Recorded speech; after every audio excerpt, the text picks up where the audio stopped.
Yo, yo, yo, it's Griever 2 in the house. Yo, shut up. You're not a rapper. Aww.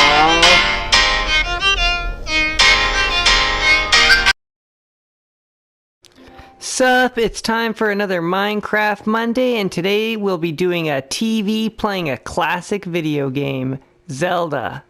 First, we need to pick out our colors. So we're gonna get some grayscale stuff, light gray.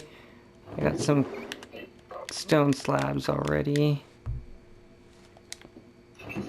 Black, okay, and gray. And then we shall head to our canvas. Okay, so we're here at the canvas that's right above the newspaper canvas that we were at last week. So I'm going to be sketching out the TV that I want to be using. I'm going for an older like 80s vibe, which is why I got all the kind of like the silver colors. I'm not going to be doing knobs on the right side because since we've got a square canvas, it's going to make the picture very rectangular. So what I'm going to be doing is trying to figure out a design where the knobs and such are at the bottom of the TV and maybe make buttons instead of knobs, and that will at least make the monitor more of a widescreen, which is kind of more acceptable visually. Okay, so I got a bit of a border here with gray wool. It kind of starting to look like a TV, a little bit of an old classic Sony, but the border is still a little bit thin. We've got to kind of curve the edges a bit and still kind of clean it up a bit, make it look like a TV, so. Okay, so what I did was I thickened it up from 2 gray wool to 4, and then I added a border of normal gray wool around it. Corners, I just did 5 from the corners and added a middle one to kind of give it some curvature. And then I also, it looked really square and a little bit off-putting with the corners being so sharp, so I just replaced the pixel there. And I think what we have here is a decent TV. This is definitely going to pass as a TV that we need for the backdrop, at least, of the gameplay.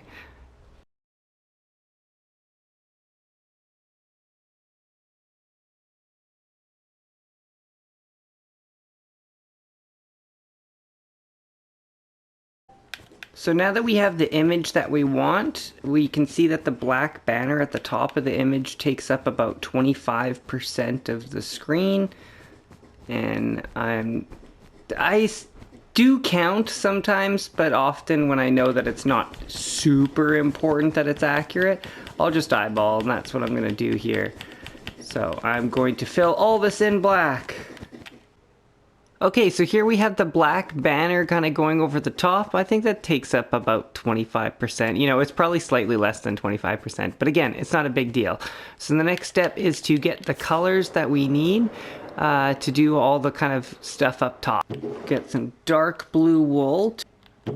We need probably around 4 stacks of the light gray. We need a bold red. Crimson Nylium. We need a light brown for the sword. Actually, it's a bit of a darker brown. It's kind of weird that it's brown. We need white for the text, probably about 4 stacks. So usually when I do sections like this that I don't have the pixel art for, what I'll do is I'll have the image open on an iPad or my phone and just kind of follow along. So that's what I'll be doing here. Okay, so the first thing I'm going to do is get the life up here, the text as well as the hearts below it. I'll just use the standard text, the 5x3 text. Does that look like it'll be good? That definitely needs to be spaced a little bit more. This one's a little closer to the edge, but you know what? We need the space. It's not going to be a perfect reproduction, but it doesn't need to be to look awesome. So let's get this. Looks a little bit squishy. But you know what? We could always change that later if needed. So we've got our life there. Let's get the 3 hearts. So this is where we needed the 2 different shades of red. And of course our hearts are going to be placed a little bit differently than the original arts. Are these, this is going to be too big of a heart, I feel. Actually, you know what? That's fine. This kind of a heart will still work, I think. That will be perfect. It looks totally like a heart. What if we trim the edge? Let's see what happens if I just clip the edge. Does it look more like a heart? No, significantly less like a heart. Okay. So we've got that heart, and then we'll just copy it 2 spaces away. 2, 3, 4, 6, 7. I had 6. Then it was 7.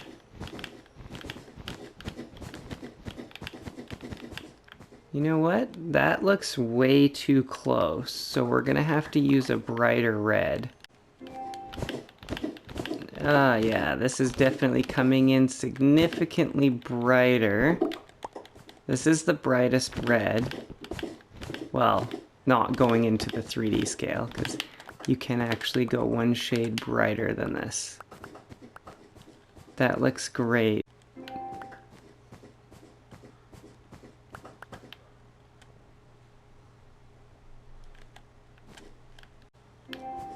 Okay, now we've got our hearts in, we've got the life a little bit more centered, even though it's not centered on the original thing, but for our art and for OCD's sake, especially for who I plan to gift this to, they have OCD for sure, they definitely appreciate it. So now what we're going to do is we're going to put the A and B inventory slot squares in and get the lettering in. Okay, so we've added our A and B buttons despite this rain coming down, and the sword is a brown bladed green handled sword, so I just kind of kept that. Don't ask me why it is like that, but it is. So now we're going to move on to the rupees, the key, and the bomb displays. Honestly, I tried my best to get this rupee to look okay. It looks meh. It kind of looks like the rupee, which is kind of a brownish color on the actual map itself too. But I've learned in situations like this, it's best to just move on instead of just kind of dwelling on something like this. If we tried to make this accurate using the correct scaling, it would be huge and it would just look stupid. So it's got to be the same size. We've got to make some sacrifices sometimes. So moving on to the mini-map. And with that green dot placed, I'd say we have our top bar completed, at least pretty darn well if you ask me. Okay, so this part's going to be a bit tricky. I'm going to do just an outline, a really rough outline right now of where I feel the lines should be. And then once I kind of have that little sketch framework, then I'll start filling out the coloring and picking out sort of a pattern for the grass. Ugh, these are god-awful lines, and we can't really continue this until we get these lines a little bit better. So I'm gonna just shape them a bit better and see if I can make it a little bit closer to the original. Okay, well they're not perfect, but they are a lot better. I'm never gonna get perfect, I just want kind of close enough, and I think these are good, and we can kind of shape them a little bit more as needed. So right now, I'm gonna get my fill in. I'm gonna fill in with green and the sandstone slab that I need for the 2 main colors. Well, while I'm over here, I may as well cut the door to the cave. This is where, I don't remember what this guy up here sells. But there, we've got a door. Okay, and I've got the green basic outline done for where the trees are gonna go. Of course, this itself is very plain and boring, so we've got to come up with a pattern to use. Okay, after what was way too long, probably like 40 minutes, I came out with the pattern that I kind of liked. It's this little tiny hill. This kind of bigger hill behind it.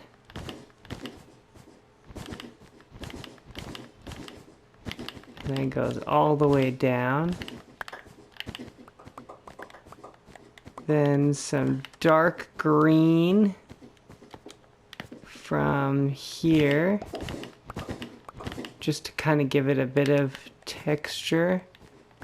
And then from here we're gonna go and add this little pattern just to join up to the last line. And I add a bit of green here just to kind of give it a bit of dimension too. And then I'm just gonna repeat that everywhere over the whole green section. Oh yeah, this is looking super sweet now. I've got all the trees in. We've just kind of got to get the rock formations done in the middle, as well as the link stabbying and the 3 octopus things that I'm not too sure what they are. Yeah, don't sue me. Let me know in the comments below if you know what they are. So the rock formation that I'm using is just a basic pattern. I'm doing 5 at the bottom, 3, then 1 diagonally, 3 along the top, 1 diagonally, 2 down, then like that. And then just build another 5, and you can just repeat the thing. 3 over, 1 diagonally, 3 on the top, 1 diagonally, 2 down. Just kind of like that. Okay, so this is the design I decided on for the octopus. You make the mouth, then you put 2 on each side, like that, and then you put 2 little rows of 2, another diagonal 2 coming from each side, and you kind of complete the circle, and then you put a block on each of the back corners, stretch them out. That's the back legs. We need the eyes. Put the eyes here, bring in the orange just like that, and then we're gonna go put 2 oranges here and then give it some legs. Yeah, that's actually fine right there. Boom, then you got one of those orangey octopus guys. As I'm filling in the desert, I realized that this not being the same color as the hearts is kind of bothering me. So that's something I'm gonna change. Okay, this link is turning out pretty sweet actually.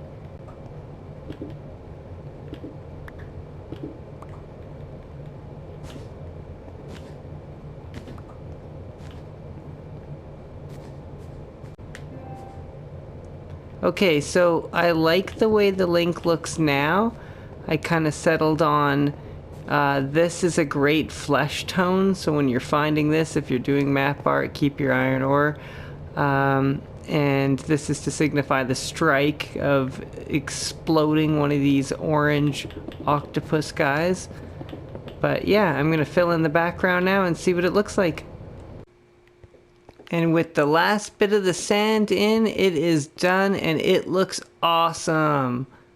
And every time you're done making a map, you want to bring it over to the cartography table, drop it in, and put a glass pane in and lock it. You can actually name them for free through here too, so we'll name this one Zelda NES.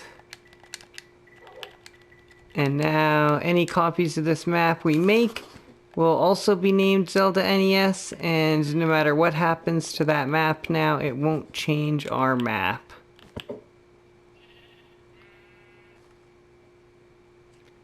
Thanks again for tuning in to Map Art Mondays. I'll be here next week with another piece, probably something using this TV frame again. I think I've got another gift idea for a friend. This one here is going to my buddy EternalGamer.